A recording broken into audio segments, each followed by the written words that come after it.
What's up, guys? Today we're going to be doing an 8-month follow-up of the iPhone 14 Pro. It's been 8 months since we've been using this phone, and I've been using the S23 Ultra, the Pixel 7 Pro a lot too. So I'm going to be drawing these comparisons. So it's not going to be all sweet. And I want to go ahead and start off with the dynamic island because that's the biggest change, you could say, from the 13 Pro to the 14 Pro. And a lot of people might not like this, but I think Apple should get rid of the dynamic island. I don't think it's useful, guys. I think it looks like an outdated display still, pretty much. So basically it reminds me of the S10 5G. It's just that the, punch hole or cutout is in the middle instead of on the right. And that's an outdated design. I think Apple needs to put a punch hole on here, and I would say get rid of Face ID completely. Bring back Touch ID, put it in the power button, or put it under the display fingerprint sensor, so the iPhone has a more of a modern look. It's basically, something similar to on the S23 Ultra. So it just seems like just look at the displays, guys. It just looks outdated compared to the S23 Ultra. And not so much, this has a boxier design, but it's really not that. It's just Apple's big notch on this phone. So I've never been a fan of that. And the question is, well, is the dynamic island, is it useful, right? Is it worth having this pill-shaped cutout? Because remember, Apple had the notch on the iPhone for a very long time, and then they moved to this. It is more immersive, but I just don't think it's worth it. One of the reasons why is simply because this phone does not support a ton of apps for the dynamic island. So that's one thing. It just seems like, a few apps support it, like, at least a few apps that I use. It just doesn't seem like it's useful. So you got that right there. And it's basically like a generic way of multitasking, pretty much. And yeah, it just feels like a generic way of multitasking. So on Android, you have a more real sort of way of multitasking. That's what it feels like to me. Apple's way of kind of multitasking and bouncing in and out of applications, but it just feels like a terrible experience. So we know on Android, if you want to multitask, you basically you get real multitasking, right? And Samsung makes it super easy. You can even go more in depth than that. But you can bring up little windows and stuff like that. So Android has real multitasking. This feels like it's trying to multitask, but it's doing like a terrible job at it. Like it doesn't feel useful. So one of the main things you'll see the dynamic island for is like music and stuff like that. But like I said, if I'm like going through songs and stuff, I can just have a split screen, interact with the whole music application, and I can still interact with something else, or I can go back to the home screen and use a bubble format. Android is just so much more advanced when it comes to multitasking is what I noticed. And this is better than what they had with the 13 Pro. It is a little bit faster switching between apps, but honestly, let's just keep it real. You can pretty much switch applications like that. That feels faster just to go back to the clock app. Yeah, I just don't think the dynamic island's useful. What do you guys think? I think Apple should get rid of it. Alright, so my next criticism with this phone is that the battery life. So let's talk about that. The battery life on this phone is not as good as the 13 Pro. It could be several reasons. It could be because the dynamic island is always animated when people call, and it's constantly, doing stuff in animations. It could be because of that. I was getting worse battery life with the always on display. So let's talk about how this always on display is absolutely awful. You literally have to turn it off. And I want to know, do you guys use the always on display with this phone? So basically, here's the always on display. I don't know who thought this was a good idea, but you turn the phone off and it looks like it's still on. And I just hate that. I absolutely hate that. I think that probably has something to do because I felt like I was getting worse battery life with this on. And that's on, off. I don't know why Apple just can't do it the normal way. That it seems like they have to try to be so different from Android. But that's how you do a always on display. Like, I want everything to be dark, right? And you could put a dark wallpaper here, but I mean, why do I have to do that?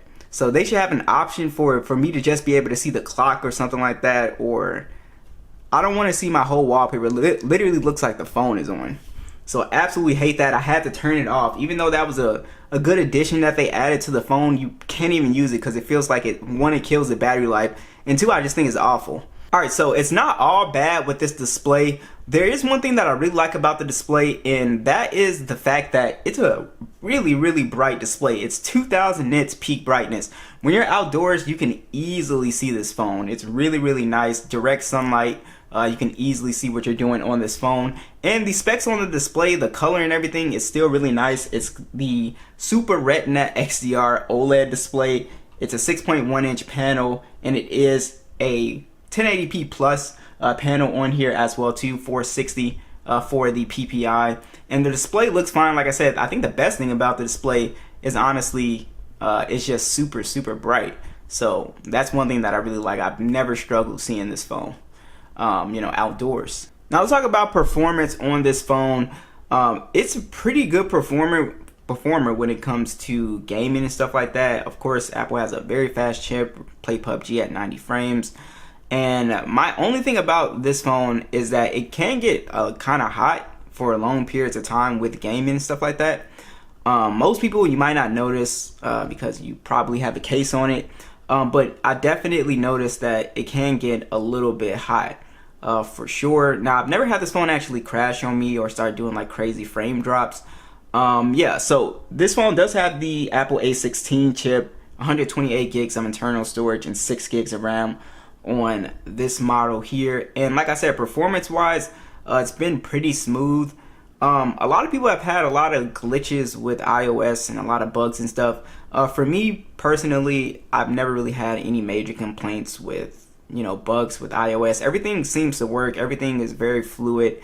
Everything is very smooth on here. So again, no real complaints when it comes to performance on this phone. Is actually pretty good.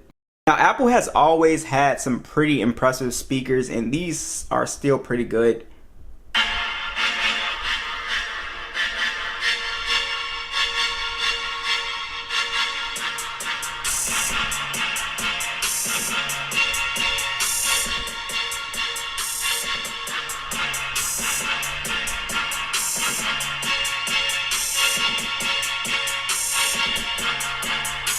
So I think these speakers are pretty good on here. A lot of bass, really loud. If you cover the bottom one, you still get a ton of sound out of the top speakers. So I think for the speakers, it's pretty nice. And let's touch on some more hardware here. So this phone, it is IP68 dust and water resistant. I haven't had any problems. I dropped it a couple times. It's pretty sturdy. But as always with iPhones, recommend putting a case on this guy. Hardware wise, it's a very nice phone. The matte finish on here. I'm not really a big fan of the boxy sort of design, and that's with the S23 Ultra. Just a lot of these phones are super boxy now. A lot of these phones are just boxy and they kind of cut into the hand, which I'm not the biggest fan of. But if you put a case on it, it's not that big of a deal. But yeah, it's a pretty nice phone to look at, and also very nice looking. It's only thing about this design is I kind of wish they would bring back the rails on the iPhone 11s where I don't have to look at the smudges on the phone. It just like doesn't look that good. So I would definitely put like a matte finish on the rails. This glossy finish is just something that I don't know. I don't really like the glossy finish. You can just see a bunch of smudges and fingerprints.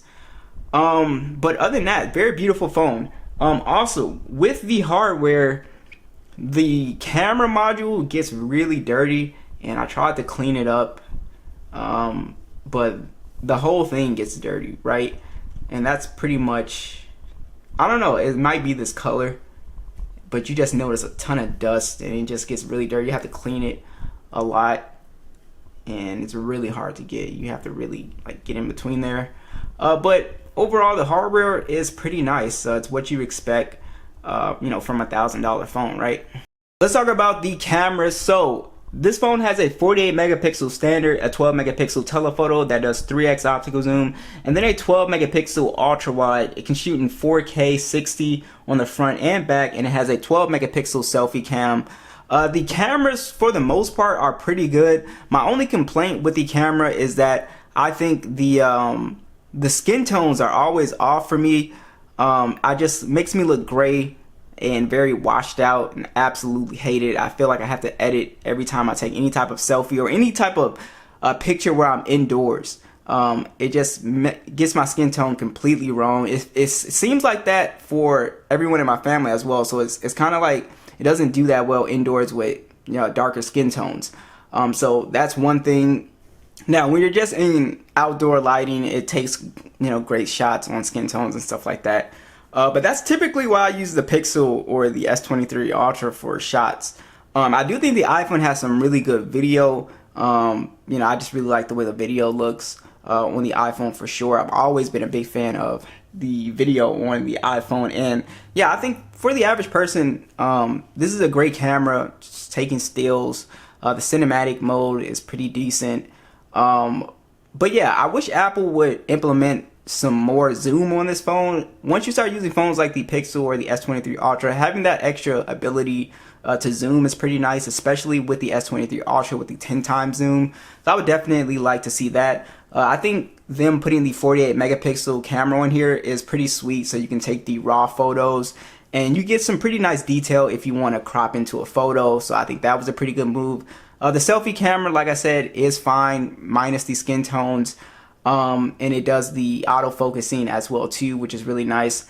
So overall, I think the cameras on the 14 Pro are pretty good. The ultra wide is very consistent, and I don't really have any major issues with the cameras. I think anybody will pick this phone up, take a shot, and I think they'll be really happy with the image quality for the most part. All right, lastly is, you know, I pretty much touched on the battery life. I think and I don't know, but maybe the dynamic island is affecting the battery life on this phone, but it feels like I have to charge this phone, you know, it feels like it gets low before the day is over, so I definitely have to charge this phone. It can kind of go all day, but if you're doing anything heavy like gaming, recording videos, basically I just watch a lot of videos and stuff, and I don't do a lot of heavy stuff on my phone. And it just feels like it doesn't feel anywhere near as good as the 13 Pro, which I could use that phone when it first came out. I use it for like, it feels like a day and a half. This one, I definitely have to charge it every day, for sure. Yeah, so the battery, it's got a 3200 milliamp hour battery. It's also got kind of slow charging on here. It's not really super fast charging like on the S23 Ultra. You don't have that 45 watt or 30 watts. Kind of, I think this one is like, I think Apple has the 25 watt charging speed, something like that. Also, this has 15 watt wireless charging, has the MagSafe capability on here, which is cool. You can put accessories on here, and I did a couple of cases as well that you guys can check out. This one from Case Cool, you slap the MagSafe on here, you can put wallets on here. I think that's pretty cool. I don't use them because you know, it's just not my thing. But that's very cool to have. And yeah, so overall I think it's a pretty decent phone, guys. I really like the phone. Like I said, I would get rid of the dynamic island. I would fix the always on display. The battery life definitely needs some improvements. I think Apple needs to switch to USB Type-C. Their charging thing is stupid. It makes everything really complicated, especially if you're like me, you have, you know, a ton of Android phones. It's just annoying. Yeah, so what do you guys think? Be sure to let me know, and I'll catch you guys in the next one.